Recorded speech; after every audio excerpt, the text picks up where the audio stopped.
আমরা এখানে যারা বসা আমরা সকলে মুসলিম তো না? হ্যাঁ, একটু জোরে কথা বলেন, মুসলিম তো?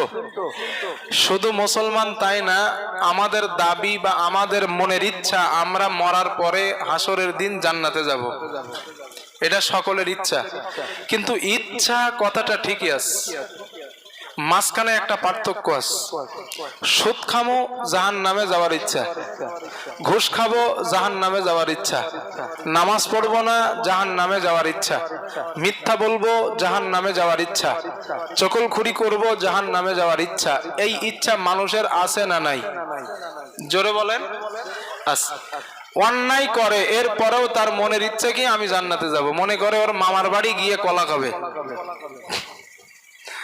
কিন্তু ভাইরা, জান্নাতে যাওয়ার জন্য উর্দুতে আমরা পড়েছি একটা প্রবাদ বাক্য আছে, কুছ হাসিল করনে কে লিয়ে কুছ খোনা পড়তা হ্যায়, কিছু পেতে গেলে কিছু খরচ করতে হয়।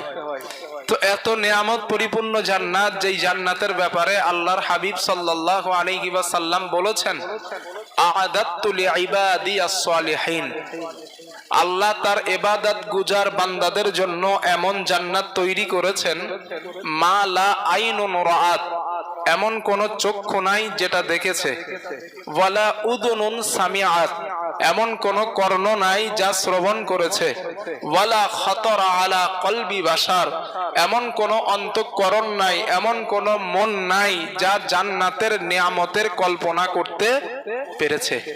সুবহানাল্লাহ বলবেন না? এত নিয়ামত পরিপূর্ণ জান্নাতে আপনি ফাউ ফাউ যাইবেন, এটা কি করে সম্ভব? হাদিসে পাকে নবীজি বলেছেন, জান্নাতের এক একটা ইট হবে রূপা এবং সোনা দ্বারা নির্মিত। সুবহানাল্লাহ বলবেন না? একটা ইটের ওজন 5 কেজি, তাই না সাহাজি? একটা ইটের ওজন 5 কেজি। আমি দুনিয়ার ইট দিয়ে এক্সাম্পল দিচ্ছি।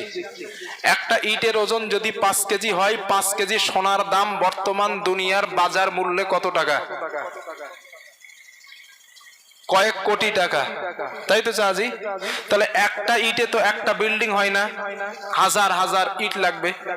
আল্লাহ নবী বলেন, জান্নাতের এক একটা ইট হবে সোনা এবং রূপা দ্বারা নির্মিত। শুধু তাই নবী বলে না, আপনারা যে বাড়িতে দেওয়াল গাঁথেন, দেওয়াল গাঁথার সময় বালি দেন না, বালু সিমেন্ট দেন না, পানি দিয়ে মেশান না পানি? নবীজি বলেন, ওই যে বালুগুলো হবে ওইগুলো হবে মণি আর মুক্তা। সুবহানাল্লাহ বলবেন না? মণি মুক্তা হবে জান্নাতের বালু, আর সিমেন্ট হবে জাফরান, সিমেন্ট হবে জাফরান। নবী বলেন, যেই পানি দিয়ে মিশ্রিত করা হবে ওই পানিটা হবে মেশকে আম্বর। আর একটু মন খুলে বলেন, এত নিয়ামত পরিপূর্ণ জান্নাতে ফাউ ফাউ যাইবেন ইবাদত না করে, এটা কি করে সম্ভব? কথা বোঝাতে পারছি আমি? একটু কষ্ট হলেও বসেন, লস হবে না ইনশাআল্লাহ। তাহলে আল্লাহ তাআলার এই নিয়ামত গুজার বান্দাদের জন্য জান্নাত দেবেন। আর একটা কথা জিজ্ঞেস করি, আপনারা একটু বলেন আমারে, আল্লাহ জান্নাত বানিয়েছেন কাউরে না কাউরে দেওয়ার জন্য তো? জি, আল্লাহ কাউরে না কাউকে দেবেনি। ফাউ ফাউ তো জান্নাত বানান নাই, নিজে থাকার জন্য বানান নাই, আল্লাহ তার বান্দাদের দেবেন এই জন্য আল্লাহ জান্নাত বানিয়েছেন। একটা বানায় নাই, বানাইছেন 8টা। একটা হাদিসের মধ্যে আমি পেয়েছি জান্নাত মূলত একটাই, জান্নাতের স্তর 7টা, মানে টোটাল 8টা। আর অন্য হাদিসে 8টা জান্নাতের কথা এসেছে, তবে একটা হাদিসে আমি এমনটা পেয়েছি। তো যাই বাহক, জান্নাত হলো 8টা। 8টা জান্নাত আল্লাহ বানাইছেন কাউরে না কাউরে দেওয়ার জন্যই। এখন যাবে কারা, এই ব্যাপারে কোরআনে অসংখ্য আয়াত এসেছে। একটা আয়াত শোনাই, যেই আয়াতের ভিতরে পরিপূর্ণ ওয়াজ, পুরো বক্তব্য এই আয়াতের মধ্যে সীমাবদ্ধ। এই আয়াত আমল করলেই জান্নাতে চলে যাবেন। আল্লাহ রাব্বুল আলামিন বলেন, ওয়া আম্মা মান খাফা মাকামা রাব্বিহি ওয়া নাহান নাফসা আনিল হাওয়া ফাইন্নাল জান্নাতা হিয়াল মাওয়া। জোরে বলেন আল্লাহু আকবার। আল্লাহ রাব্বুল আলামিন বলেন, গোলাম, যারা নাকি দুনিয়া নফসের দাবি পূরণ করে নাই। নফস বলেছে জিনা করার জন্য, বান্দা জিনা করে নাই। নফস বলেছে মদ খাওয়ার জন্য, বান্দা মদের ধারে যায় নাই। নফস বলেছে নামাজ ছেড়ে দে, বান্দা নামাজ ছেড়ে দেয় নাই।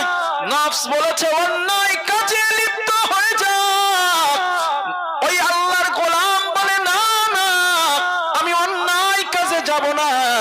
এক কথাই নফস যেটা বলেছে, নফসের উল্টা কাজ যারা দুনিয়াতে করলো আর আল্লাহর ভয় করলো, নফসের দাবি পূরণ করে নাই, আল্লাহ বলেন এই দুইটা কাজ যারা করলো ফা ইন্নাল জান্নাতা হিয়াল মাওয়া, আমি তাদেরকেই নিয়ামত পরিপূর্ণ জান্নাত দান করে দেব। কয়টা কাজ? দুইটা। এক নাম্বার আল্লাহর ভয়, দুই নাম্বার নফসের দাবি পূরণ করা যাবে না। নফস বলেছে অন্যায় করতে, বান্দা বলছে না আমি অন্যায় করলে তো জান্নাত যাব না, পাবো না আমি জান্নাত, না অন্যায় করবো না। নফস বলছে ওই যা হারামের টাকা আছে সুদ খা, তুই বড় লোক হয়ে যাবি। বান্দা বলছে না আমি যদি সুদ খাই আমি জান্নাতে যাব না, বান্দা সুদ খাই নাই। নফস বলেছে মিথ্যা বল, বান্দা বলল না আমি যদি মিথ্যা বলি আমি জান্নাতে যাব না, বান্দা করে নাই। এক কথাই নফস যেটা বলেছে, নফসের উল্টো কাজ যারা করলো, কেন করলো? আল্লাহরে ভয় করে। আল্লাহ বলেন তাদের ঠিকানা কোথায়? জোরে বলেন। কথা তো আমি বোঝাইতে পারছি ইনশাল্লাহ, না বোঝাতে পারছি তো?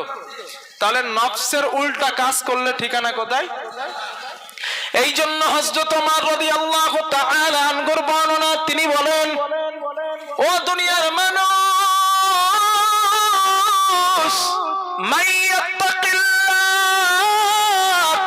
যেই বান্দা বলে আমি আল্লাহরে ভয় করি, যেই বান্দা দাবি করে আমি মুমিন, আমি আল্লাহকে ভয় করি, হযরত ওমর রাদিয়াল্লাহু তাআলা আনহু বলেন মাইয়াজআল লাহু মাখরাজা, তার যা মন চাই ও বান্দা তা করতে পারে না, ওর যা ইচ্ছা তাই করতে পারে না। যে দাবি করে আমি আল্লাহরে ভয় করি, আপনি যদি দাবি করেন হুজুর আমি ইমানদার, আমি মুসলমান, আমি জান্নাতে যাওয়ার আশা করছি, হযরত ওমর বলেন তাহলে তোমার মন যা চাই তুমি তাই করতে পারবা না।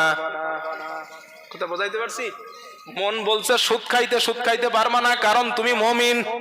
মন বলছে জিনা কর, বান্দা জিনা করতে পারবা না কারণ তুমি মুমিন। মন বলছে নামাজ ছেড়ে দে, বান্দা নামাজ ছাড়তে পারে না কারণ সে মুমিন। কথা বুঝতেছেন? হযরত ওমর রাদিয়াল্লাহু তাআলা আনহু হযরত আব্দুল্লাহ ইবনে মাসউদ রাদিয়াল্লাহু তাআলা আনহুকে জিজ্ঞেস করছিলেন, ও আব্দুল্লাহ ইবনে মাসউদ, আল্লাহর নবী যখন বয়ান করতেন আল্লাহর হাবিব বলতেন তাকওয়া হাহুনা, তাকওয়া হাহুনা, তাকওয়া হাহুনা, তাকওয়া এখানে, তাকওয়া এখানে, তাকওয়া এখানে। ও আব্দুল্লাহ ইবনে মাসউদ আমার একবার বলো তাকওয়া কারে বলে? হযরত আব্দুল্লাহ ইবনে মাসউদ জবাব দিলেন আল্লাহর ভয় কি জিনিস জানেন? আপনি কি কখনো সংকীর্ণ রাস্তা দিয়ে অতিক্রম করছেন?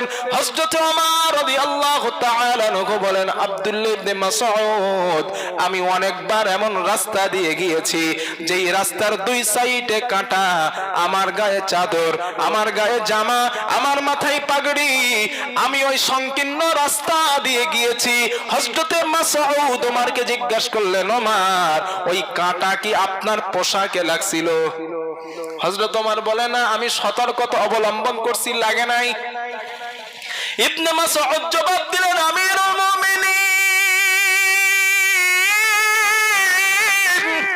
এটার নামই হলো আল্লাহর ভয়, এটার নামই হলো তাকওয়া।